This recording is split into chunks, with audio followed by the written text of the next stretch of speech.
I brought in Grayson. Grayson, welcome. Can you explain what is your cred, your level of understanding that you're going to bring to the table today? Yeah, hi, Aron. Thanks for having me. So, I have a degree in biochemistry. I've worked in a structural biology lab, specifically kind of at the interplay between genetics and proteins, as well as a neuroscience lab. I have a YouTube channel called Based Theory, as in a well-based theory, or the opposite of a cringe theory.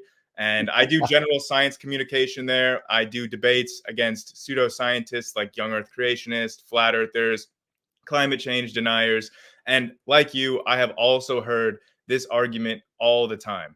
I think it's very much akin to, well, a painting requires a painter, so a code must require a coder.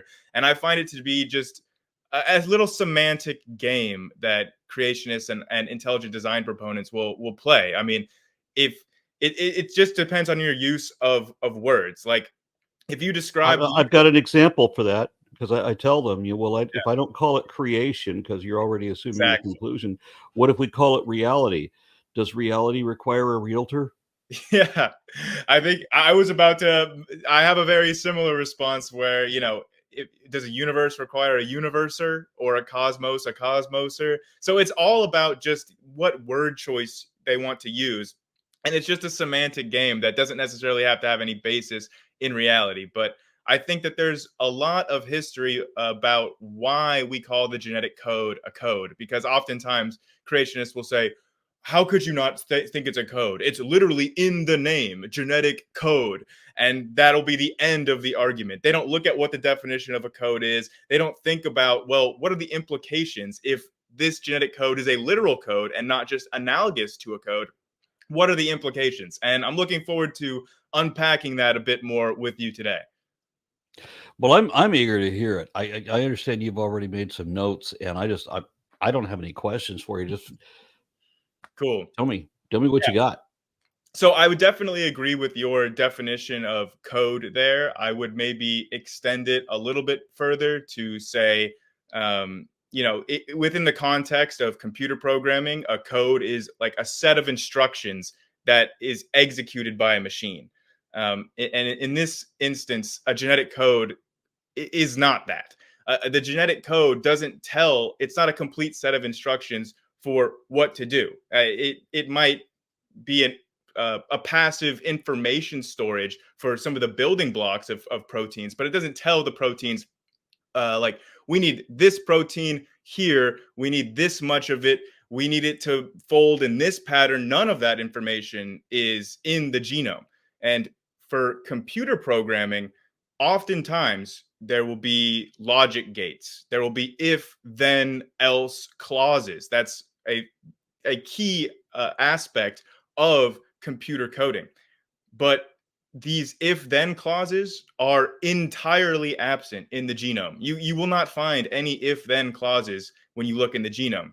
And there are, within the cell, there are analogs for these logic gates, these if then else clauses that are occurring, but they're not in the genome. They're in the cytoplasm, they're in the membranes, they're in the biochemical interactions. Like, you might have a certain hormone or a certain chemical signal that is interacting with the membrane and requires a certain threshold to elicit a response and get a transcription factor to bind and start to express a certain gene. Well, none of that conditional logic is occurring in the genome. None of that is coded in. That code is simply the reality of biochemical interactions. So if you want to stretch the word code to incorporate all biochemical interactions, I mean, you've basically generalized yourself into complete meaninglessness. So that is a key difference that I see between computer programming code and actual genetic code on a DNA level. So we can get into unpacking that a little bit, but that would be the main distinction that I see. Like, instead of an active set of instructions, the DNA is a passive template. And obviously, a template does not require a templater. Well, then that should probably be the next thing that we talk about, because where does the template come from? I've talked to a lot of believers who think that that each individual animal, each individual species has an entire schematic that is unrelated to everybody else's schematic, and that they all needed to have it built up from scratch. They don't understand that you have like one original genome for one original, let's say, last universal common ancestor kind of species, and that subtle changes will occur invariably, even though the system doesn't want there to be changes. There are effectively controls in place that there so that the number of changes should be minimized, but mutations do happen.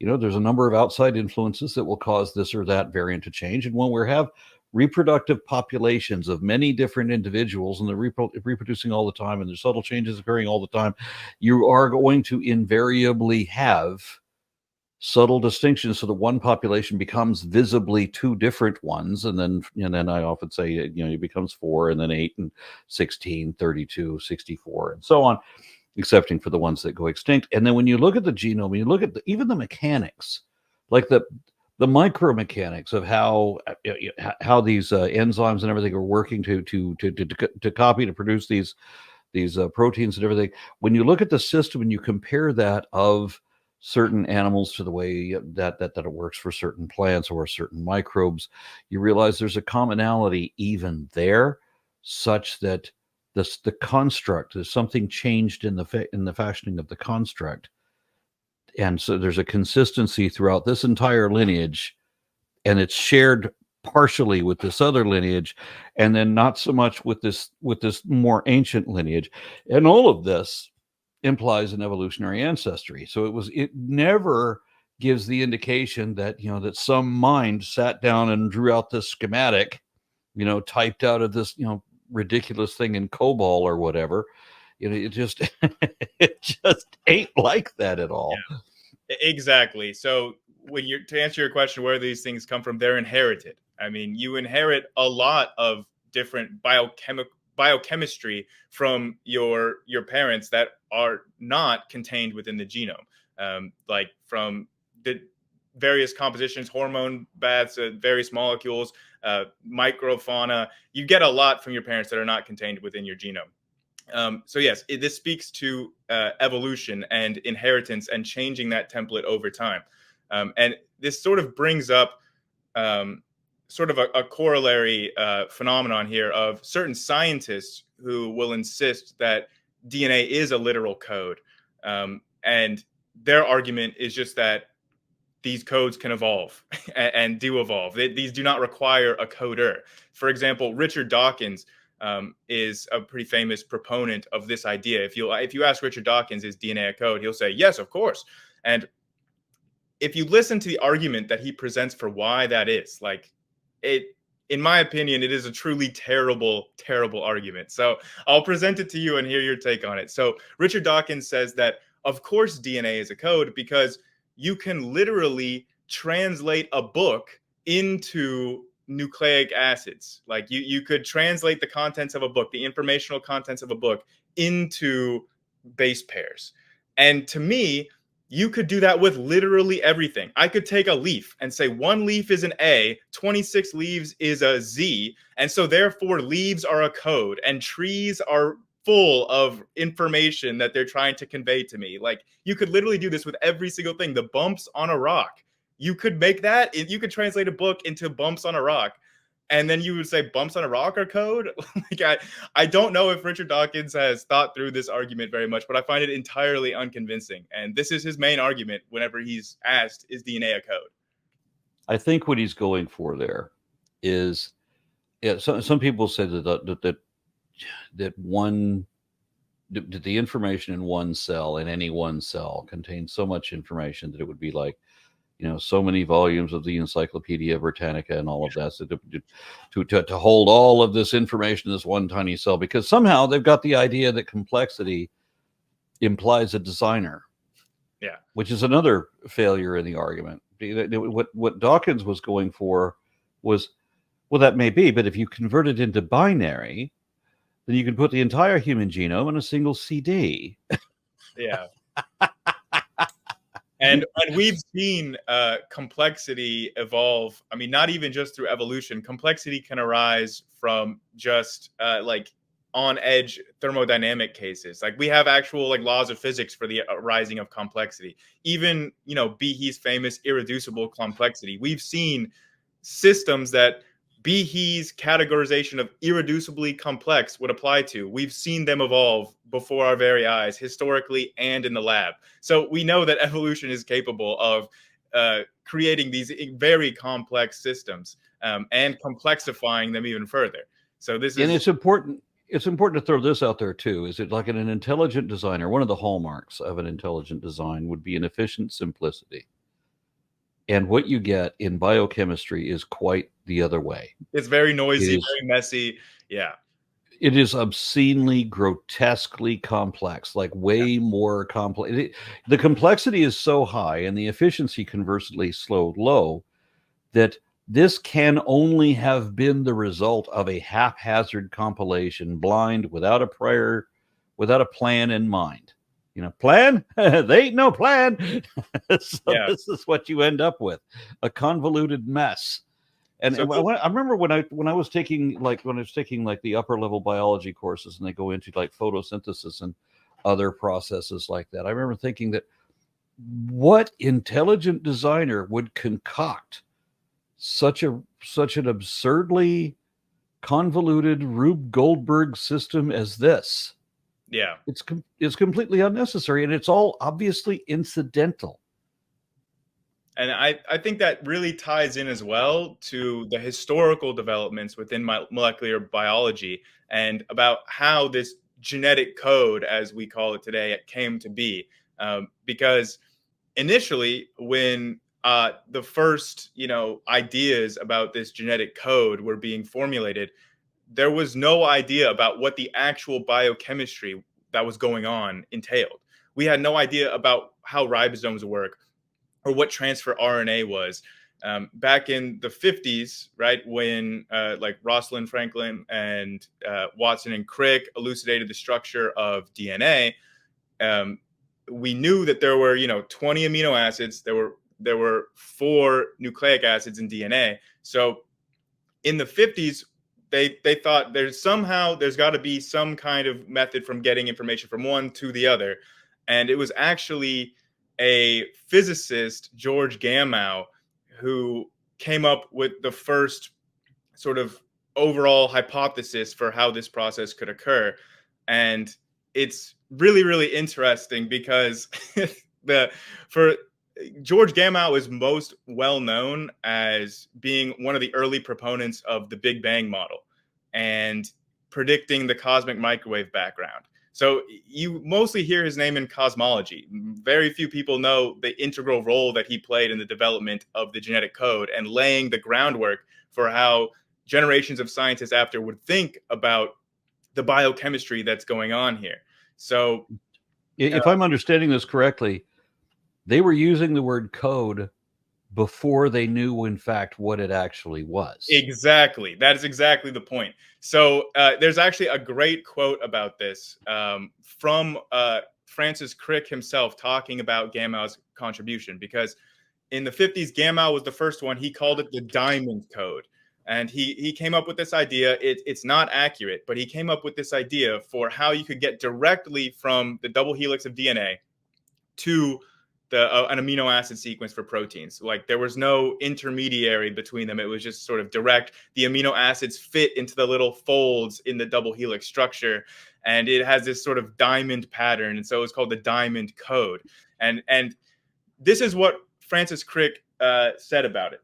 He said that the importance of Gamow's work was that it was really an abstract theory of coding and was not cluttered but up by a lot of unnecessary chemical details. So that was his quote about the contribution. So really the idea, the entire framework that Gamow approached this with was the idea that on one hand, you have one language of 4 nucleic acids in DNA and another language of 20 amino acids in proteins. And you need some sort of code that translates between these 2 languages. And that approach that Gamow initially took of just abstracting away from the actual real biochemistry that was going on onto this abstract generalized level talking about codes and languages, which DNA is not a language. Amino acids and proteins are not a language. These things are only analogous to languages if you're stretching this analogy. And so it was this framework that all of the subsequent theory was following. Gamow sort of laid the groundwork in thinking about this whole process before we had any idea about how any of this actually worked. We had no idea how ribosomes worked. We didn't know what transfer RNA was. We didn't know anything about this process. And it was Gamow who started this RNA tie club, where there was, a physicist started this biochemist club. Watson and Crick were members, and there were only 20 members, 24. It was a very elite club, 20 for each amino acid and 4 for the nucleic bases.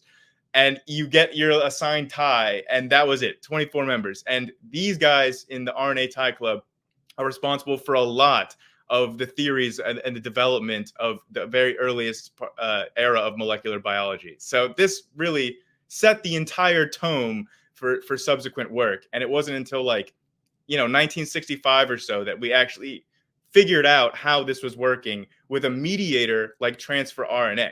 It's not like you're just reading and deciphering this genetic code. There's an actual physical interaction going on where you have the RNA, the 3 base pairs of a codon, and there's a physical interaction going on with the transfer RNA that's interacting purely through physical means. There's not a decipherment going on. It's just this shape fits this shape. The electrostatics work out and they interact.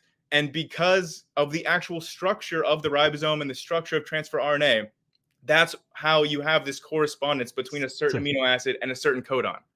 This is not a code. It's a decoder ring. Yeah. So the guy started with an analogy that he starts to think about this as a code. Yeah. He starts to analyze a decoder. That's his diamond construct, which is very much like a decoder ring. And of course, this is where we get names of the components, with like codons and so forth.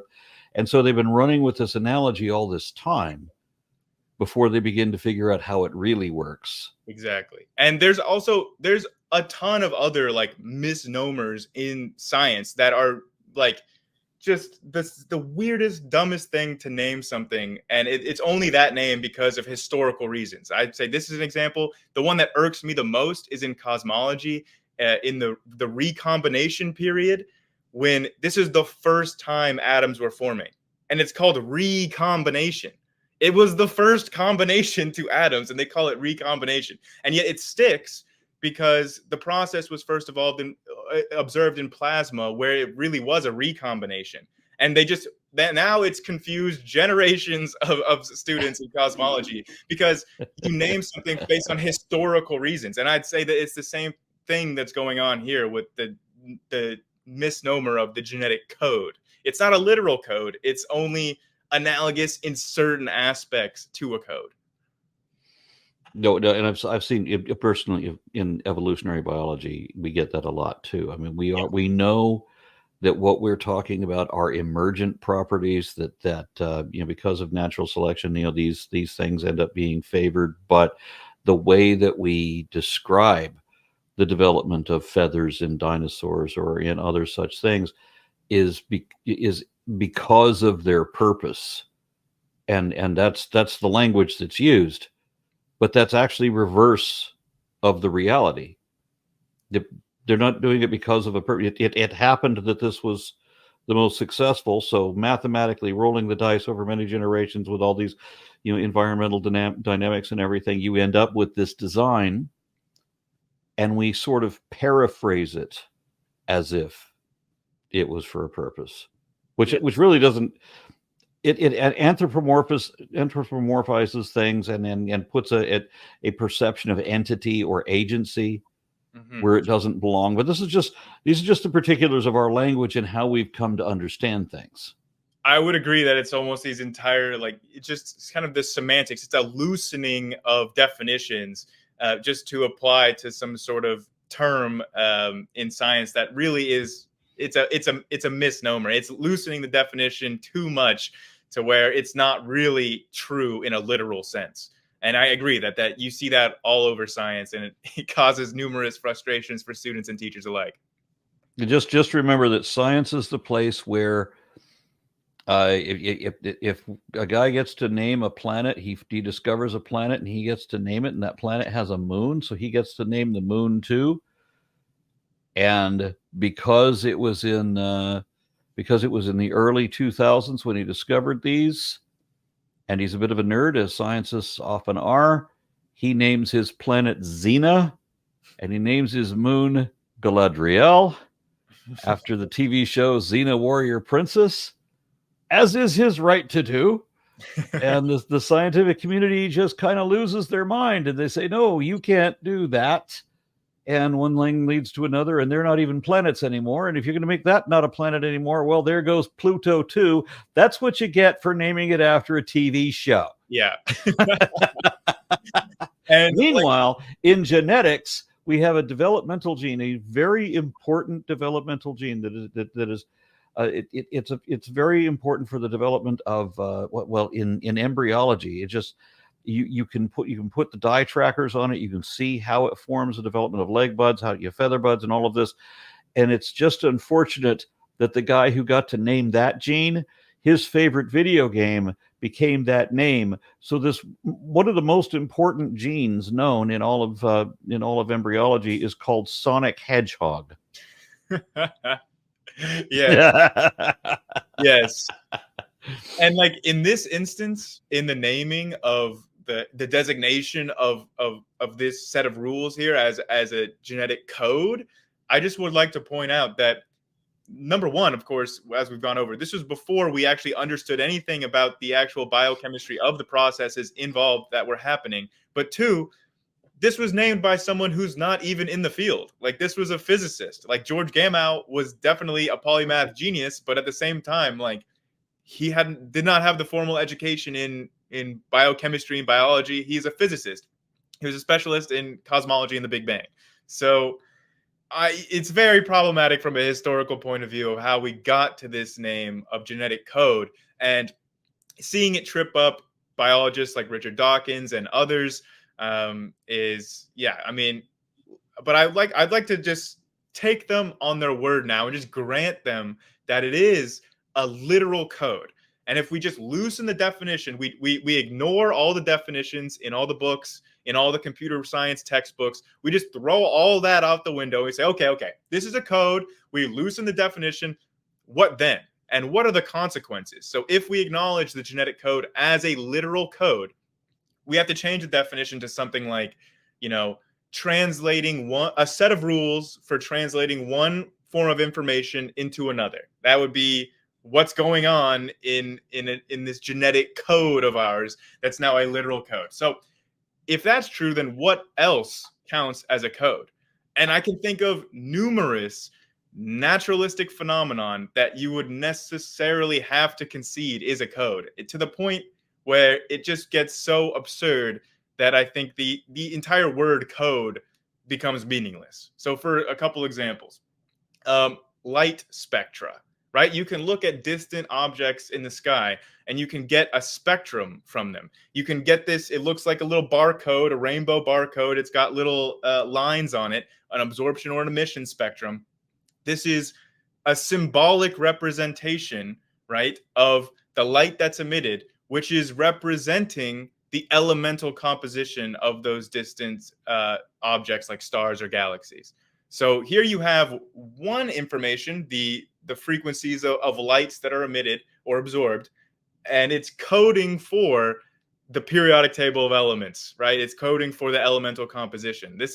So if you say genetic code is a code, then the light that's coming to us from space, also a code, naturally occurring. You can look at magnetic striping, right? On the bottom of the ocean, you have all these, ferromagnetic layers of rock that are you going to have to explain what that is? Because people, my audience, there's an awful lot of young Earth creationists out there. Yeah. They don't realize that after, several millennia or whatever, then the North Pole becomes the South Pole, and suddenly everything shifts. Your magnets, your compass goes backwards. It's never happened in human history, but we have evidence that it happened prior to human history a number of times.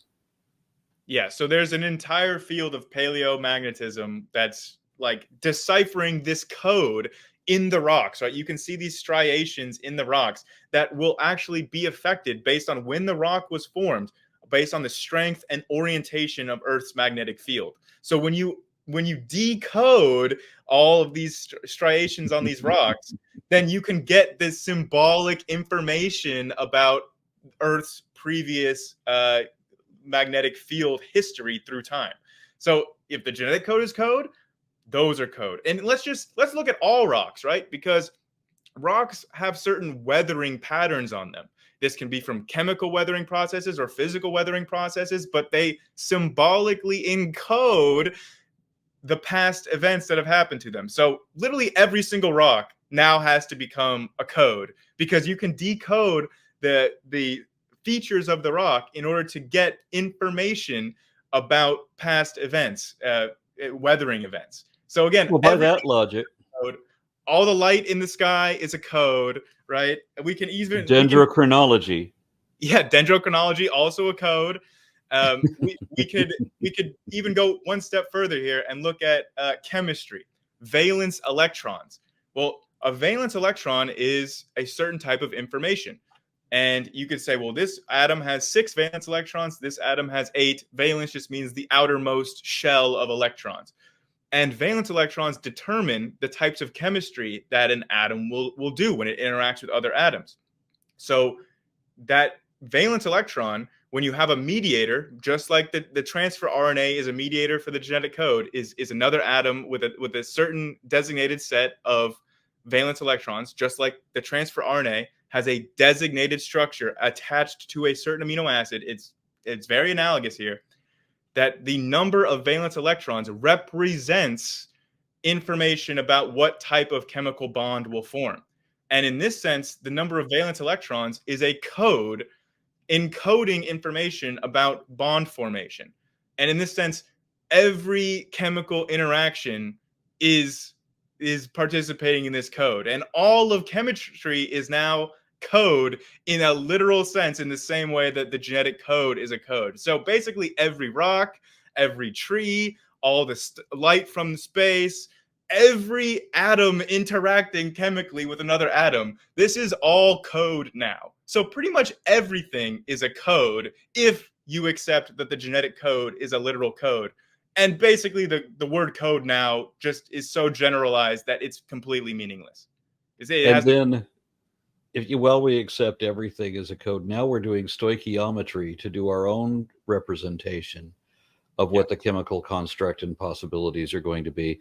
And our stoichiometry would be a literal code, but I think more literal than everything you just used as an example. Yeah.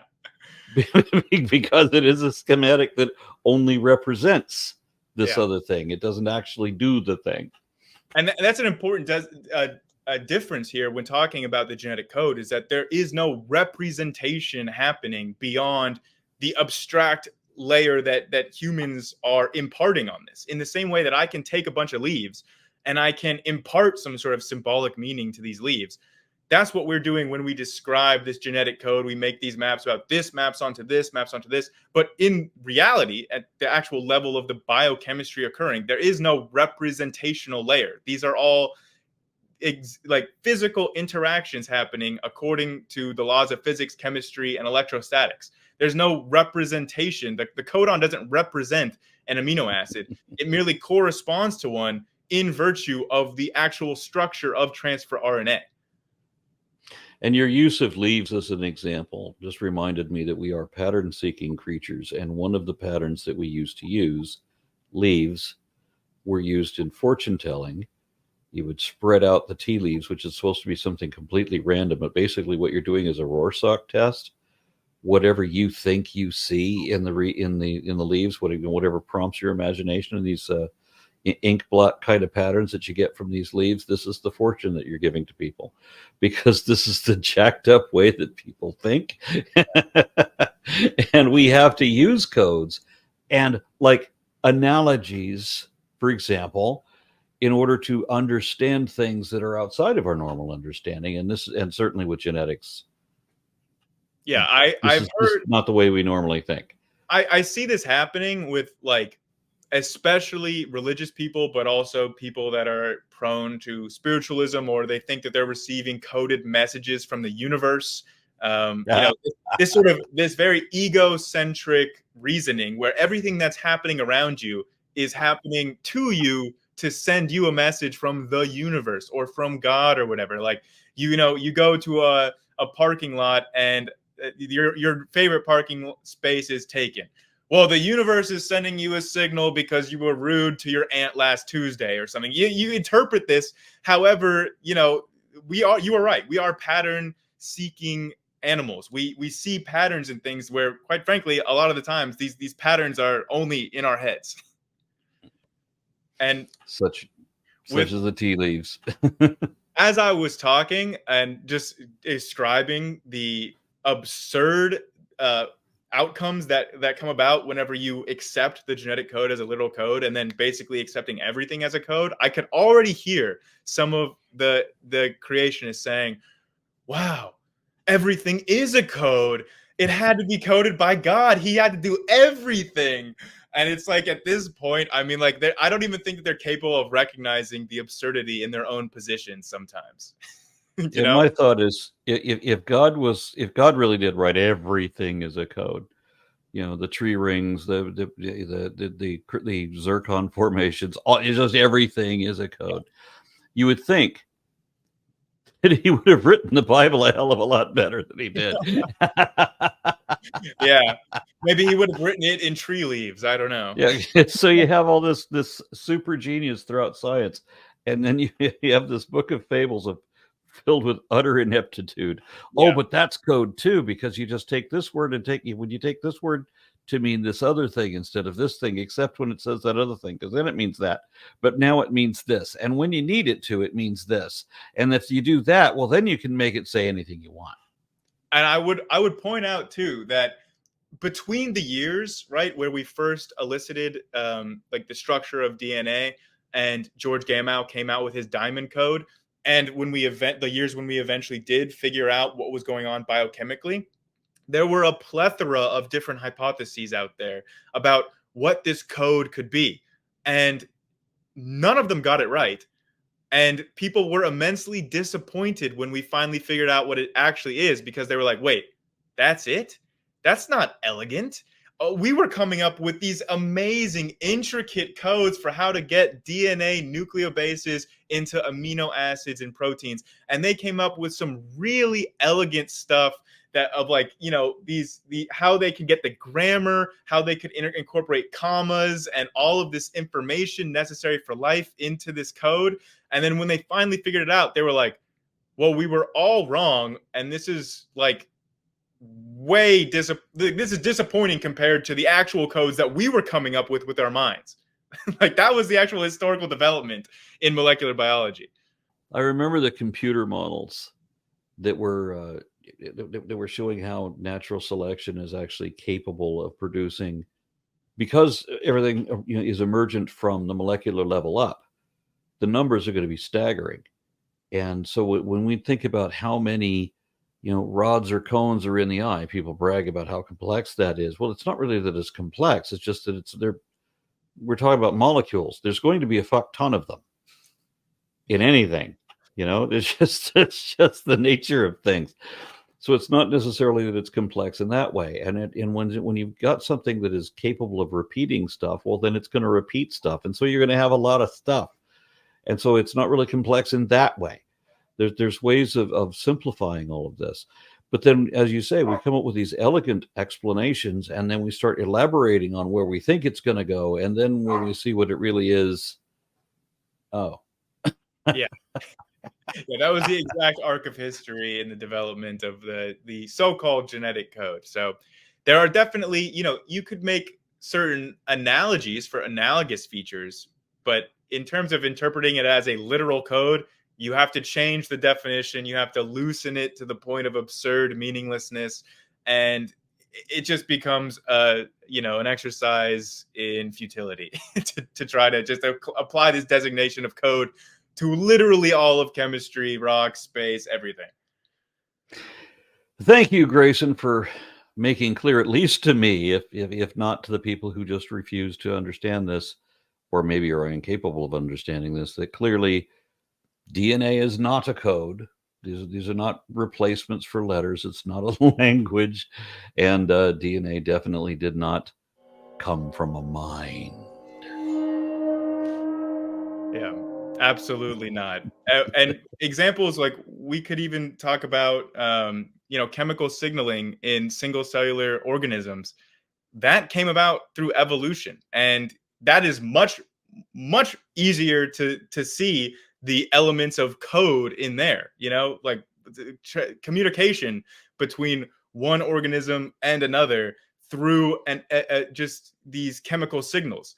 That's a lot easier to wrap your head around and think of that as a code, and that clearly evolved. So even just going back to the first and just granting them this designation of code that makes no sense, is absurd, and just violates the definition of the words involved. Even if we grant them that, it could still evolve. And we've seen examples of these codes evolving in labs, in recent history, in deep past. We have the evidence. Evolution is capable of producing these immensely complicated systems of communication through all kinds of intermediaries. So on every single level, this argument that DNA is a code and therefore had a coder fails on every level.